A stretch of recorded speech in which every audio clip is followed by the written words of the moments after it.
coming to you from the middle of our rainbow universe. It's the QueerCentric with your rainbow warrior himself, Queerly Johnny. Hey everybody, it is your favorite host, Johnny, and we are here with another great episode of the QueerCentric, and I'm very excited. We're going to talk to a very talented person in just a minute. But before we start, I do want to mention to everybody that Tina, the Tina Turner musical, is coming to Spokane. It's going to run from September 19th through the 24th. It ends on my birthday, so you have to go that day. And you can get tickets right now. It's a very energetic show, for sure, and a great cast that's there. So you can go to BroadwaySpokane.com, get your tickets. If you come out to opening night, I'll be there, and I would love to talk to every one of you. But let's support local artists and people coming through town. We're going to talk a little bit. We did that for our guest when they were coming through town. But also we want to thank everybody from Madco Labs. Madco Labs Pod, it's an artist co-op, and it is in Spokane. It is an amazing eclectic space where artists come together and create constantly here. And they were nice enough to allow us this space. Look, it's cool, little shiplap over here, little art. To let us come in and do an episode here. And we love them, we support them, and we're so glad that we can be here and have this show here. So give them your patronage, come on down, see some great art. It's a great cause. Now, without further ado, now I wrote this wonderful man an actual intro, and so I don't have my reading glasses, and we're going to see how because my eyes are not 20 anymore. But he's a singer, he's a songwriter, he's an actor who is currently on tour with Disney's Aladdin. He also has 2 new singles you can catch wherever you listen to music. Walk, Don't Run is one of them. And the other one is a romantic just gem that'll touch your heart, I guarantee you. I Wouldn't Know Love is that one. But right now, you can catch him on the QueerCentric. And we're very happy to welcome Ben Chavez to the program. I just have to say, I had to ask you 3 times last time you were on our show. And this time, nailed your name. You nailed it. Okay. Nailed it. Yeah. Thank you for coming back on and being with us. Thanks for having me. I mean, we had so much fun last time, so let's keep the party going. It was a lot of fun. And to remind everybody, the last time you were on our show, you were with Aladdin there, and the tour was coming through Spokane at that time. Right. I've got to believe you cannot remember every city you've been in, because there's been a few. There have been many, and I've been doing the show for 2 years too. So a lot of it is a blur. But I do really remember enjoying Spokane a whole lot. I'm like an outdoors, like I like to go running.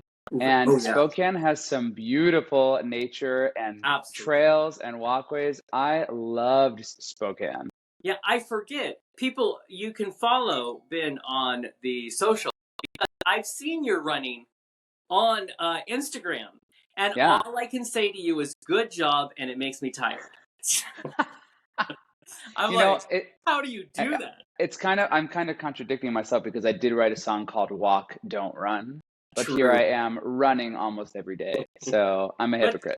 You also made a really a short, cute video about that new song and about stopping your run to remember you needed to walk. And then you did a fun little dance. So yeah. This social media age, I mean, the algorithm, as they call it, I guess is what it is.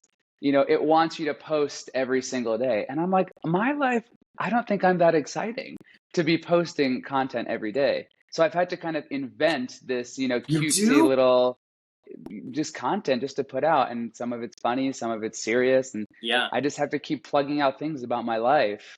And isn't it crazy? I know we think the same thing. And we keep getting people who will write in and say, oh my God, you're just so busy all the time. And I'm like, do you not know the illusion that is? Listen, half that stuff I put up a week early. Yeah. Because sometimes I want a day off. So, right. And you just have to bash all your things together and then release them out when you have a chance. Yeah. Well, I mean, for you especially, because you're a pianist, you are a singer, you're a songwriter, and you're an actor. So I feel like you have to really manage your time well because I mean, to be in a show right now and have singles to promote, how do you even do that? This has been the challenge. You know, releasing songs on streaming platforms has been a dream of mine for years now. And it's funny how when you have a passion project, your brain will sort of give you every single excuse to not do it, Yes. you know, because it takes a lot of time. Sometimes it takes a lot of money. It takes kind of a lot of vulnerability. And what if it doesn't work out? You Yeah. know, what if you invest all this time and money and then it flops or something? But you just never know until you take the chance. Exactly. So I have finally gotten, you know, enough courage to make this music, and it's been probably like a year-long process just to, you know, raise the funds to do the recording. I learned a lot along the way. There's so many steps in the mixing process. It has to go through, you know, it has to start with a mixer, and then it goes to a masterer, and then, you know, uploading everything online. So it's a long process. Yeah. But now that I am sort of coming out the other side and seeing some of the fruits of this labor, I'm thinking Yeah. to myself, well, it was worth it. You know, it was Yeah. all worth it. Well, and I think you're a very seasoned performer, and we'll get into that a little more in a little bit. But you're no stranger to performance. And what I love about we'll start talking about Walk Don't Run is first of all very very well done in the fact that the sound is crisp, it's amazing, it's also a lot of fun. So can we talk about how did Walk Don't Run come to be? Yeah. So I actually wrote Walk Don't Run about 4 years ago. It was in my first year of the tour, which was right before COVID. And I committed to writing a new song in every city that we played in. Because I'm like, you know what, Ben? You're gonna get comfy in this job. You're gonna have your 8 show week schedule. You're gonna wake up at 11:30, have your coffee, you know, go to the museum or the zoo, and you're not gonna actually take the time to do stuff that's gonna keep you, you know, sane and keep you Right. creative. So I challenged myself to do a new song in every city, and for the most part, I kind of followed through with that. Um, and I met my partner, Walker, Yeah. while we played in Houston in 2019. I had never been to Houston before. Oh wow. I'm a Jersey boy. I'm like a New York City, Oh Jersey wow. boy, you know. And being in theater, you never think you're going to live anywhere but New York City. But Sure. I came to Houston and I met this incredible man out on the town. And the universe just kind of made this love story happen. So now cutting to Walk Don't Run, he was visiting me on the road for his birthday. And I Oh, said, well, what better gift to give him than something that will last forever, a song? right. So I wrote this about how we met.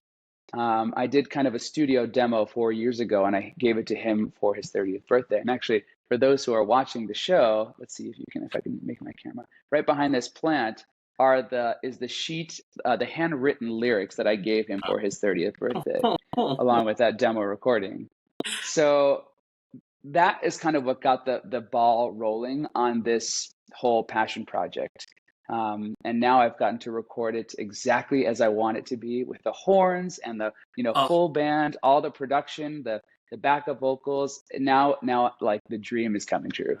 and it's amazing. And so I want to ask you a little bit. I'll tell you what the layperson me hearing, and then you tell me. I'm very curious about influences. It always is something I think about. There seems to be kind of a little bit of a jazz vibe in the background of this song. It's very lively. So, what were your influences just overall as a musician, and then in this Totally. song particularly? Well, as far as my generation goes, I am a millennial, but my music taste goes far beyond, you know, the time Yeah, I was born. I really love, you know, 60s, 70s, 80s music. right. And the whole reason I got started playing music was because of Billy Joel. I Yeah, fell in love with the music of Billy Joel as a kid. You know, he's from my neck of the woods. His stories are so deep and you know, episodic, yeah. and personal. The music is catchy, and that was like my piano lessons as a kid, was just listening to his greatest hits, one and two, and learning how to play every single song by ear. And that's how I learned, how to play chords and how I learned, how to sing melody lines. So Billy Joel is kind of at the core of everything that I Yeah. write. But I think later on in life, I developed some R&B influences. There are so many Black artists that I really admire. You can never go wrong with some Stevie Wonder. Oh, never. All the piano guys, Stevie Yeah. Wonder. There's a new artist who he's actually the keyboardist for Maroon 5's band. His name is PJ Morton, Yeah. and he's kind of like a pupil of Stevie Wonder's too. So it's this blend of Billy Joel, Elton John style 70s piano and some new R&B jazz of today. I love that. And the song is so fun. Have you ever had the chance of meeting like Billy Joel or Stevie Wonder? So I have not met Billy Joel yet. That is on my bucket list. I must do that. And a dream would be to collaborate with him. But I did have a chance to meet Stevie Wonder. Wow. I was doing this charity event for Hillary Clinton's campaign. Nice. Back in, what was that, 2020. And do you know Seth Rudetsky? I recognize that name. I'm not sure. He's a Broadway music director and just icon on Sirius XM, and he has these little sassy videos that he does where he deconstructs Broadway performances. Cool guy. And he was hosting this concert called Broadway for Hillary at Town Hall in New York. And we sang backup vocals for Cynthia Erivo, the one and only. Oh, yeah. And the number at that fundraiser was such a hit that Hillary asked if we would do the number at her birthday party. Wow. And I'm like fresh out of college, and I'm like, what is happening? So we sing this song with Cynthia Erivo at Hillary's birthday party, and the headline performer that night was Stevie Wonder. Oh my gosh. So I'm sitting in a room of probably, I want to say 250 people. It's Hillary's birthday party. She speaks. This is like 2 weeks before the election, so we're all pumped up and excited. Right. She's speaking, Stevie Wonder's performing. And after the event was over, I went back to the backup singer's green room, which was right next door to where Stevie Wonder's room was, his dressing room. And I remember thinking, I'm going to milk this event for everything that I can get out of it. Yeah. And so I stayed as late as I possibly could until they kicked me out. And Stevie Wonder, after the event was over, was just kind of noodling around on a keyboard in his room. And I stood outside and just watched. And after a while, he invited those of us who were still hanging around to come and sit in the room and just enjoy. So I got a kind of private little concert from Stevie. It was probably 8 to 10 people in the room. And just got to give him a quick word of thanks. And that was probably one of the coolest nights of my whole life. A night that you will never, ever, ever. Yeah. Sure. And I feel like more of those nights for you are coming. Let's start with, I want to know which came first. Piano, singing, acting. Which is it the Piano. baby first? Piano first. Piano came first. Yeah. That came at about age 3. Oh, wow, yeah. Yeah. I think my mom got a call from my probably preschool teacher that I had found my way over to the piano in the room and just started playing some childhood, songs, Mary Had a Little Lamb kind of thing. Yeah. And she said, well, has Ben ever taken lessons? And my mom's like, he's never even seen a piano. Yeah, right. He's 3. Right. So they got me in lessons right away. And I discovered that playing by ear thing really early on. Yeah. But piano was the first thing, and then that led into everything else in the following years. Now, did you take playing by ear and then get into theory and actually, learn music that way? Or some people just can play by ear? I play almost entirely by ear. Do I know some theory? Yes, but I cannot read piano sheet music. So if you put a piece of music in front of me, it looks like gibberish to me. Well, Everything you would never know it by watching. Like I watched you play at the ballet studio. I mean, you just do it. So do you have to burn those things into your head then? It's hard to explain. I think because I have learned so many songs by ear throughout, my lifetime, I have this kind of memory bank of chords. Yeah. And so when I hear a song that I've never heard before, I kind of see the chords in my memory bank attach themselves to the song that I'm listening to. Yeah. So, it's like when you're driving from home to work, if after a few times doing it at a new job, you memorize the pathway. Exactly. It's music is like a map to me. So I sort of know certain landmark chords, and if I'm playing a song, I'm visualizing it like a map. Oh, that's a C chord. Oh, I hear an E chord in there. Okay, now I have this whole map, and I can sit down and play it. That's amazing. And I think there's something with, like, I am not a musician. I play at the piano. I don't actually play the piano. But there's something about, so I'm a lyricist and I can sing a tune in my head, and then I need actual people to make that interesting. But there is something about a song I wrote 20 years ago. I still know it. You know what I mean? There's something about the way I think a musical artist's brain is wired that somehow it's just going to work. You're just going to remember it forever. Because in the video I was talking about, again, let me remind everybody that you can follow Ben on Instagram. There was a video you had where you played your song at the ballet and people began to realize what they were hearing. But to watch you play the piano, you would never know that you're not reading a whole music. You know what I mean? Yeah. It seems so natural for you to play your own stuff. Good. I guess that means that the it's paying off. All the work is it's paying off. I really just push play on my phone, and there's piano music that comes out of my phone, and I sway back and forth and pretend like I'm playing. Exactly. And just move your arms. And then, just bob my head. Exactly. But I have just written little songs since I was a kid, and so a lot of what I play when I'm in a ballet setting are just this repertoire of ballet songs that I've composed myself. Yeah. In fact, I'm home in Houston for a little bit of time off, and when I'm home, I get to work at the Houston Ballet, which is an incredible company. Yeah. So I was just there a little bit ago, and I played 4 ballet classes today because it's fun. I get to watch these beautiful dancers, and I get to flip through this memory bank of songs that I've written, and sometimes I'll just write a new one on the spot. Wow. Put so many people to shame right there. Because this is what I love about the way you frame your music and the way you interpret it and the way you deliver it is it's not your voice, the music itself isn't getting hidden under a bunch of stuff. It just all complements each other because I will be honest, I don't think real talent is always at the forefront in today's music. So to hear that is amazing. Yeah, like I said, I have an old soul music taste. And so I kind of made it a point in the recording of these songs to have all, real acoustic instruments in the room. Yeah. It's real piano, real drums. The only things that are plugged in are the guitars.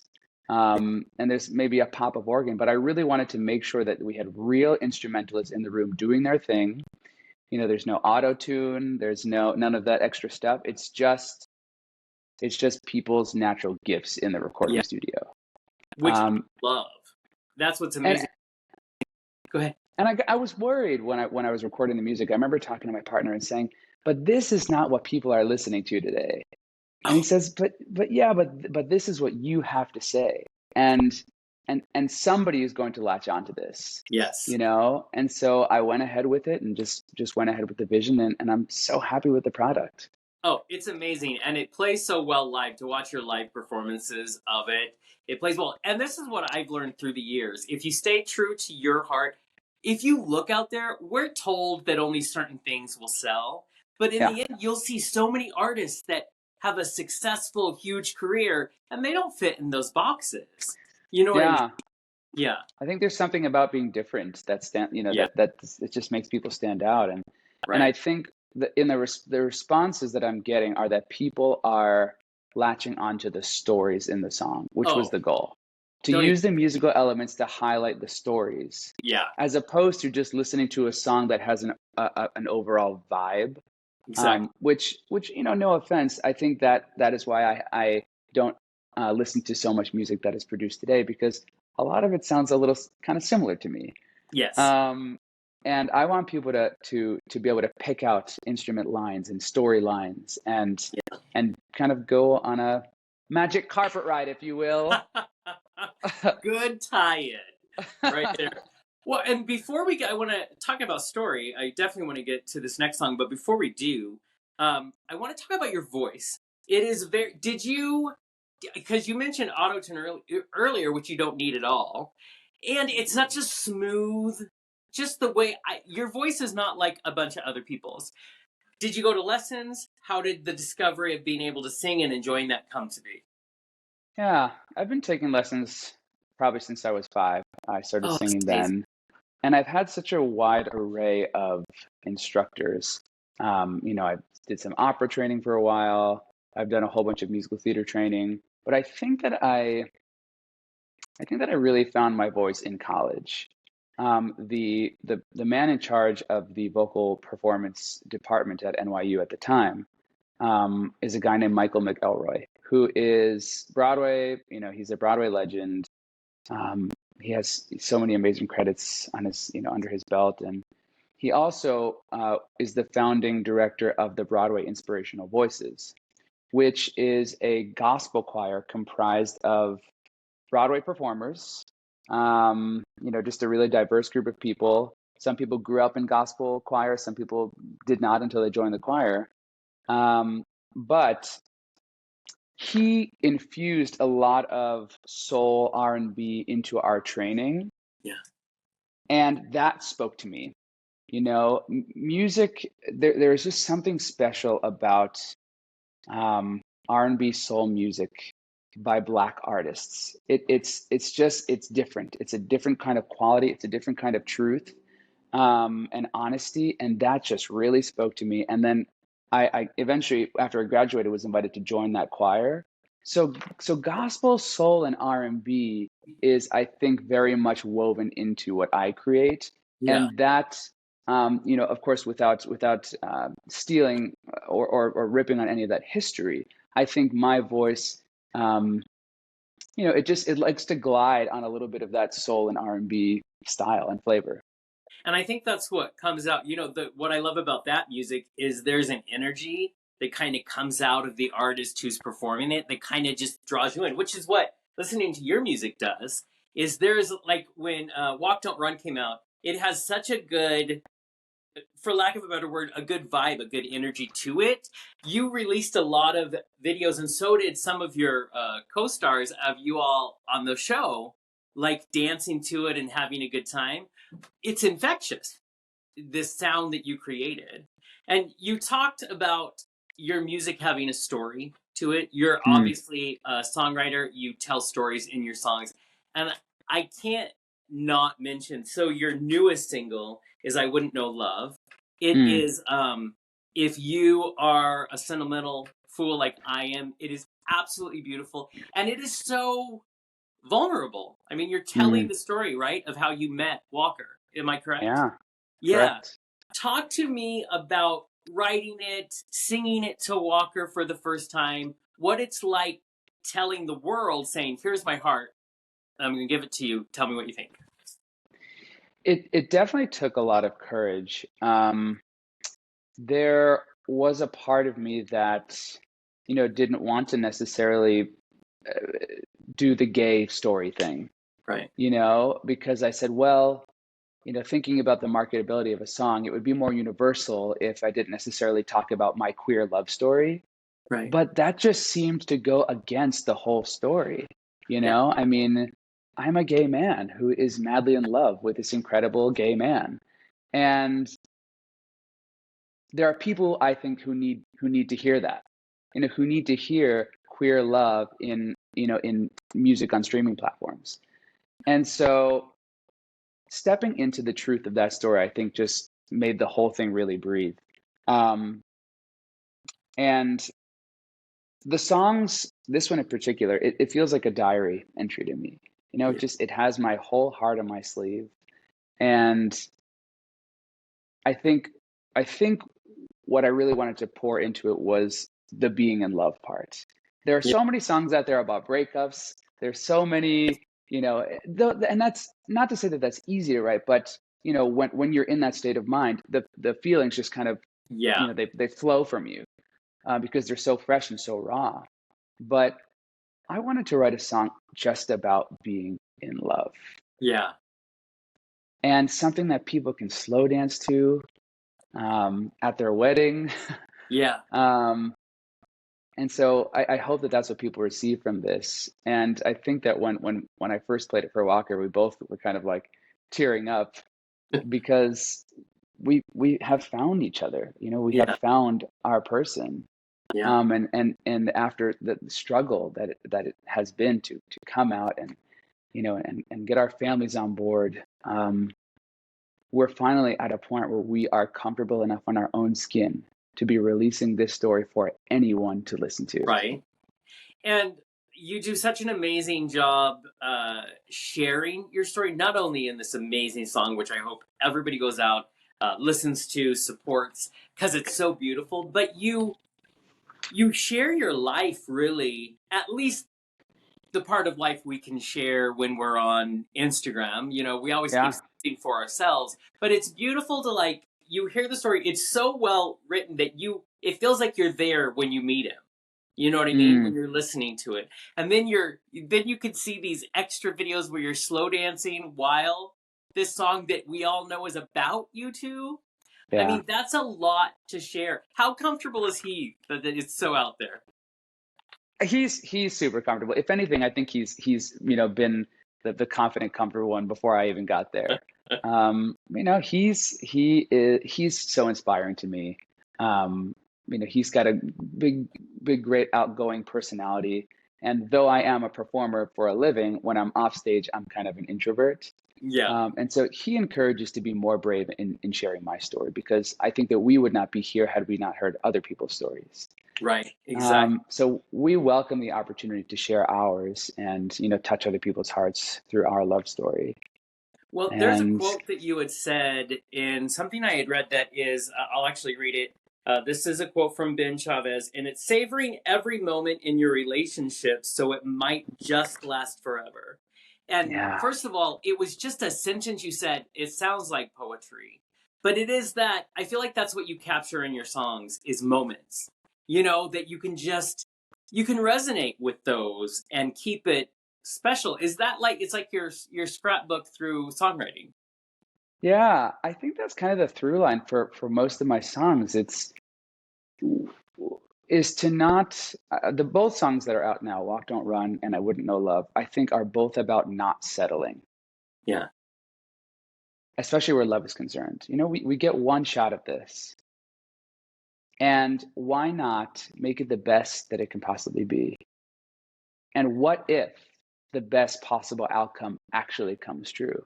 I think we never let ourselves, or it's hard for us to allow ourselves to dream the ultimate dreams, because there's so many roadblocks. Like I said earlier, there's so many reasons to run away from something or to settle for something that this will do. This will make me content. Right. Whether it's a relationship or a job.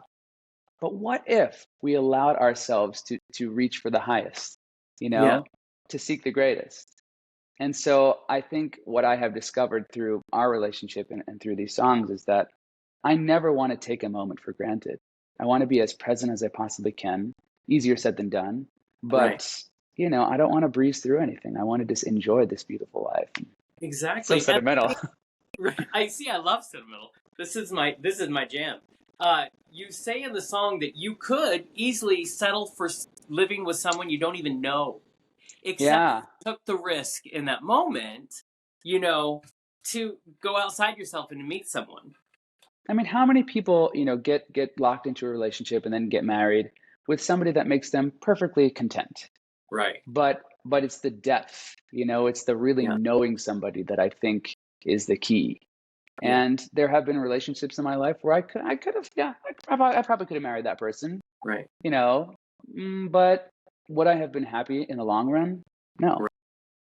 And I'm glad that I allowed myself the opportunity to wait and be patient to find that love that was perfect for me. Exactly. And it makes for. Go ahead. I say it makes for great songwriting inspiration. Oh my God, yes, it does, and for great songs that come out of that. I think you make a good point in the fact that what is that old statement? If you don't risk much, you don't get much. Yeah, so, totally. Yeah, and so why not just roll the dice on something maybe you have some doubt or whatever, but it can never be real if you don't give it a try. And Yeah. it's okay to roll the dice. You know what I Yeah. mean? It's a great lesson. I mean, failure is part of it. It's okay to fall flat on your face, you know? It's okay to pour your heart into something and have it go completely different than you had planned. Exactly. You Because know? sometimes that different is exactly what you needed. Yeah. Yeah. One of my favorites, I think, life lessons was told to me by a stage manager I worked with actually on Aladdin before COVID. I was freaking out. You know, we were scheduled to take a pause in the show, and I didn't know what I was going to do next.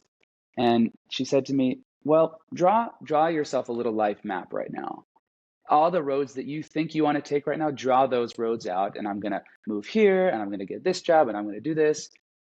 And then when, you know, in your path, a stop sign or a roadblock comes up, you'll just draw a new road somewhere else, you Nice. know?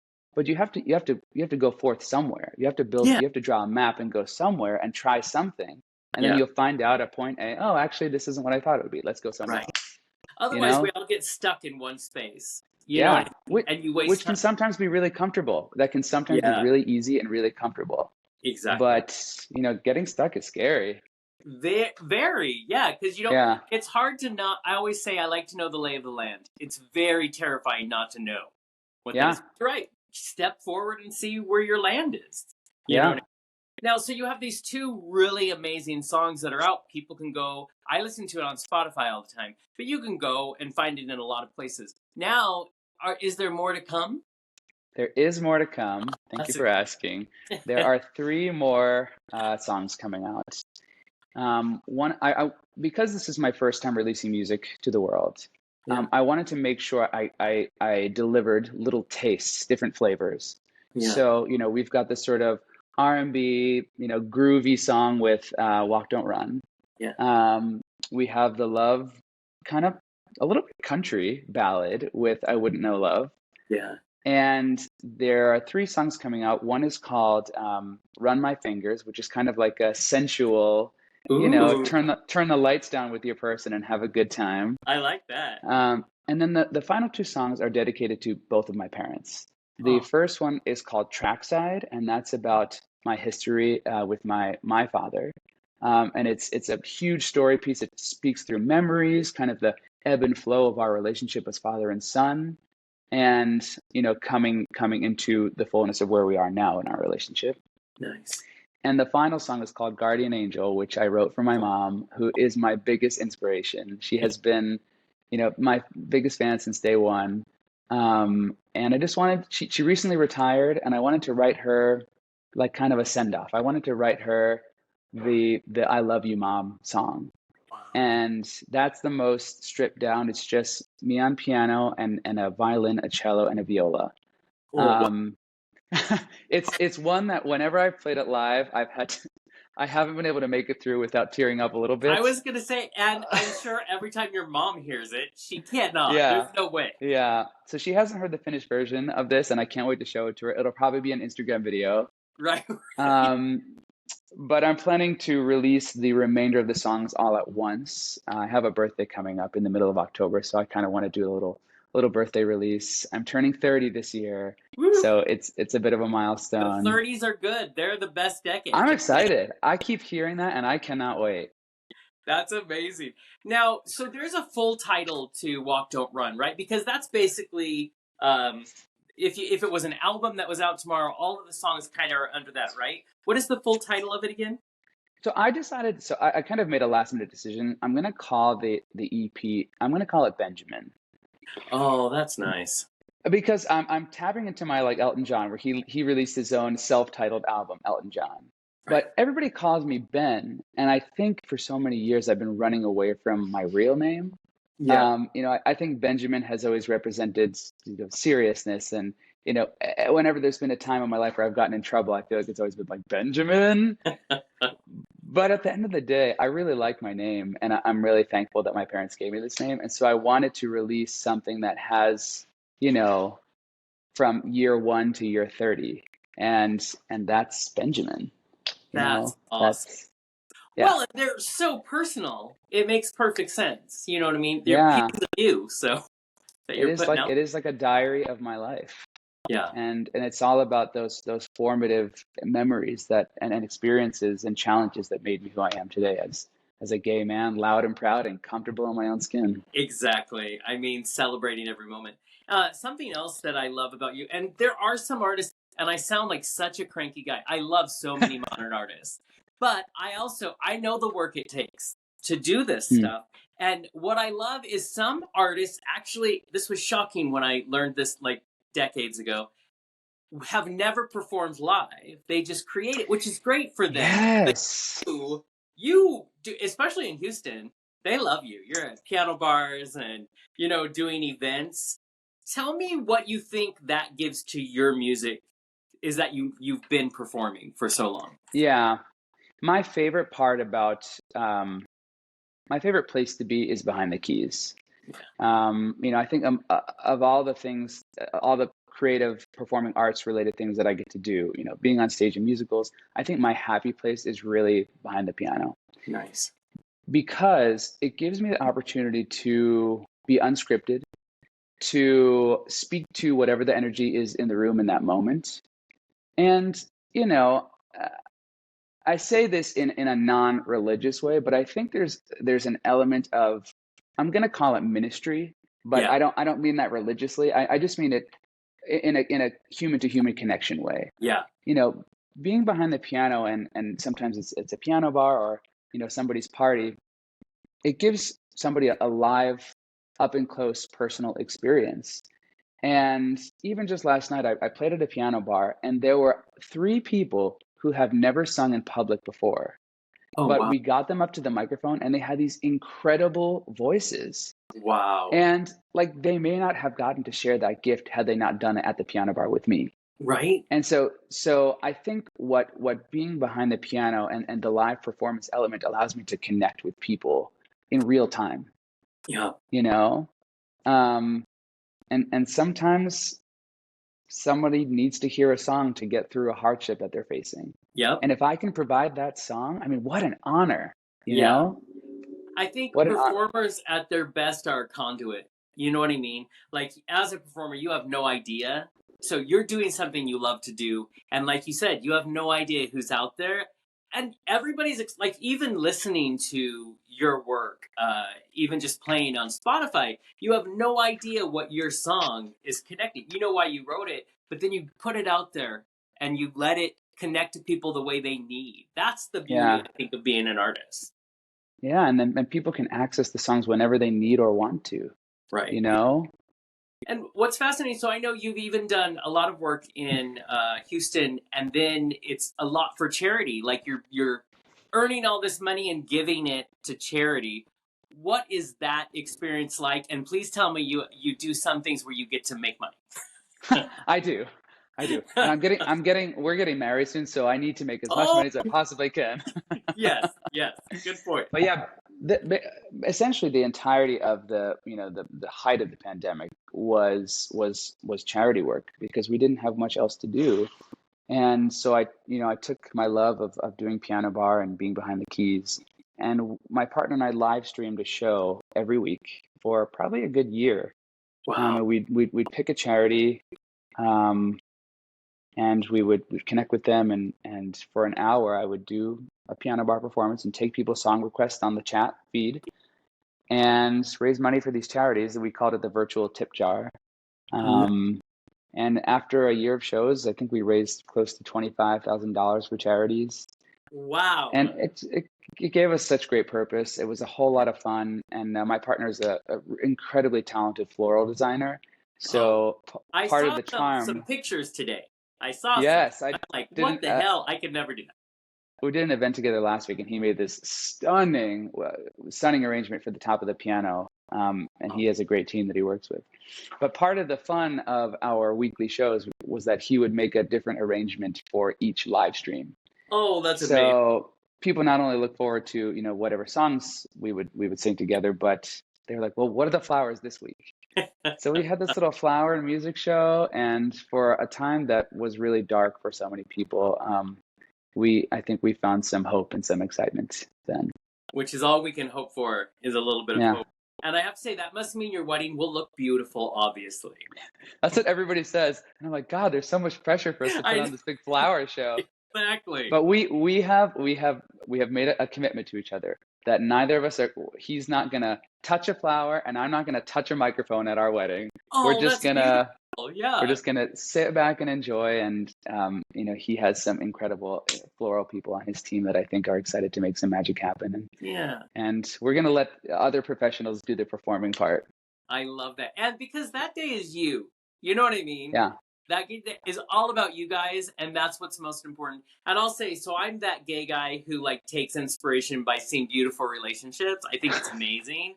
And so, yeah, take that and celebrate you two. You deserve it. You know, it's not easy to make a successful relationship no matter what. So yeah, it's exciting. But I do want to see a video that you released where I want to see you guys dance. I mean, who doesn't from the want to wedding? see that first beautiful dance? Yeah, put that yes. Up. I have this little video in my arsenal here.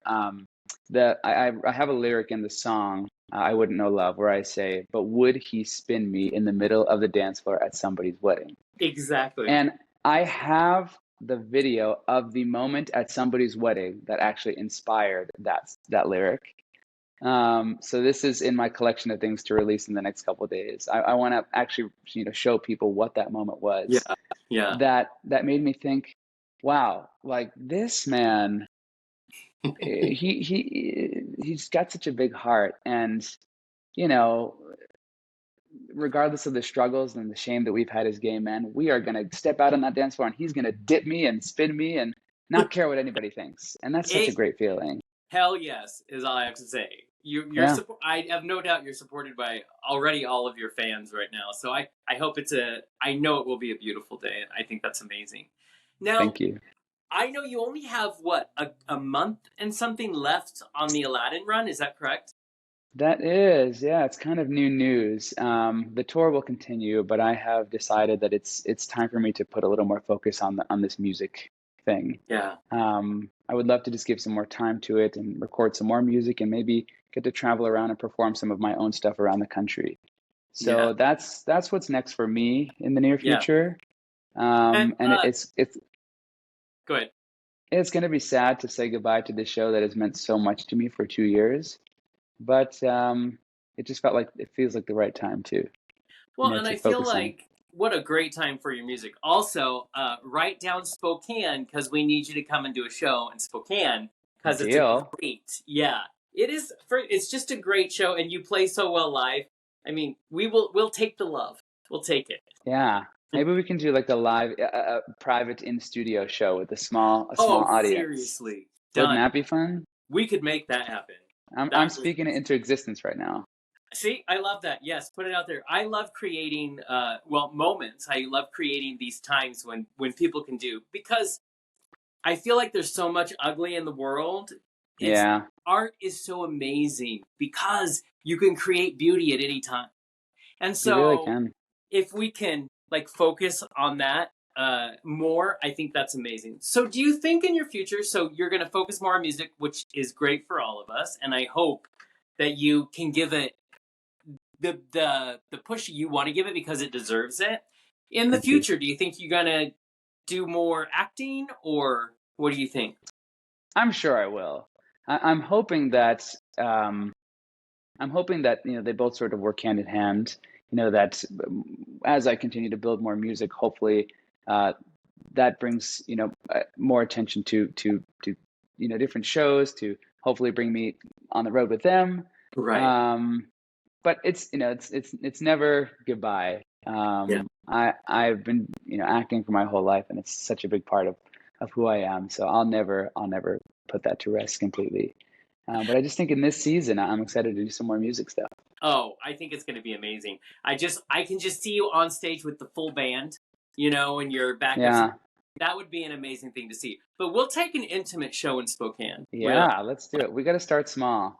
I mean, but I'm excited to bring that full band, all around the country whenever it's possible, because that, like I said, being behind the keys is my happy place. And I've seen Billy Joel perform 10 times in concert.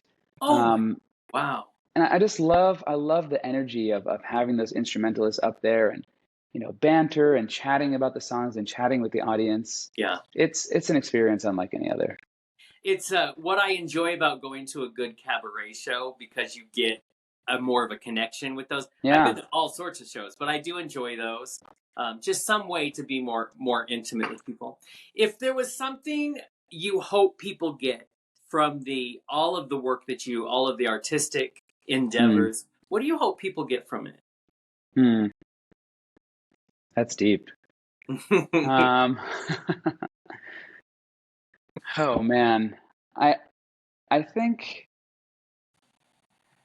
it ties back into what we were chatting about before about not settling. I think we hear the term "it gets better" a lot, and I think it's hard to actually believe it.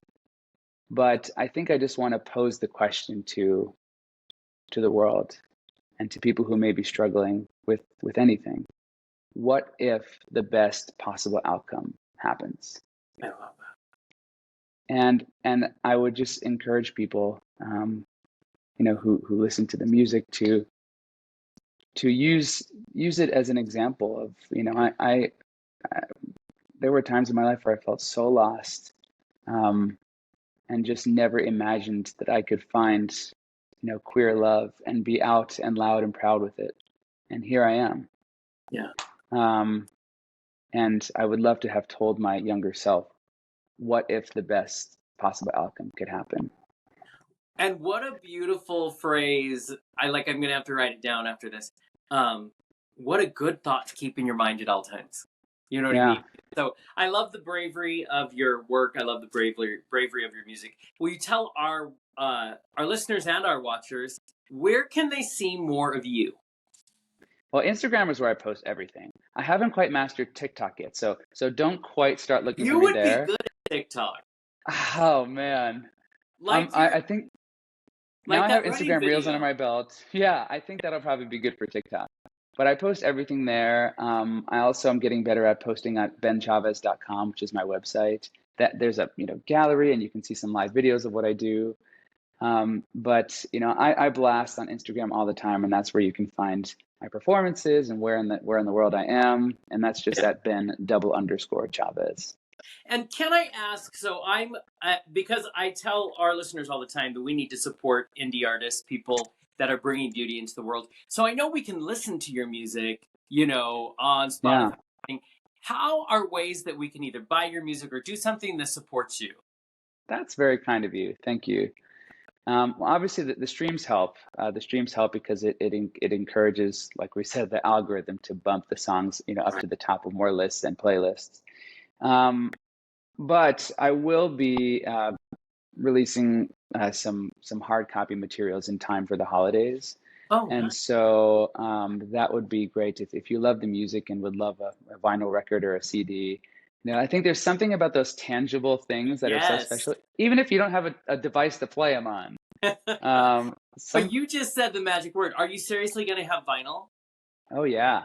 Oh, that's in my world. I love. Oh, yeah. Yeah. Oh, that's exciting. So near the holidays, we all have this to look forward to. Yes, look forward to some vinyl records. And there were some incredible people who helped me make this a reality. When I did some fundraising, so many of my family and friends stepped in to help me achieve this dream. And so, I couldn't have done it without them. So I just want to make sure I give them a shout out here too. That's amazing. First of all, the best possible outcome that could have happened for us is that I not only got to talk to you once, but twice, and I got to talk to you about your music because I find it brave and beautiful.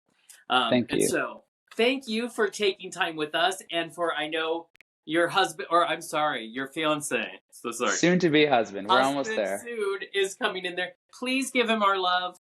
I love watching your story, and I love that you're willing to share some beautiful moments with us. But remember, everybody who's watching, our show drops every Tuesday. You can go to thequeercentric.com. We will be sharing some of the things from Ben, and also we will remind you where you can go to always follow him. And then everybody, we should put like a countdown clock to the holidays.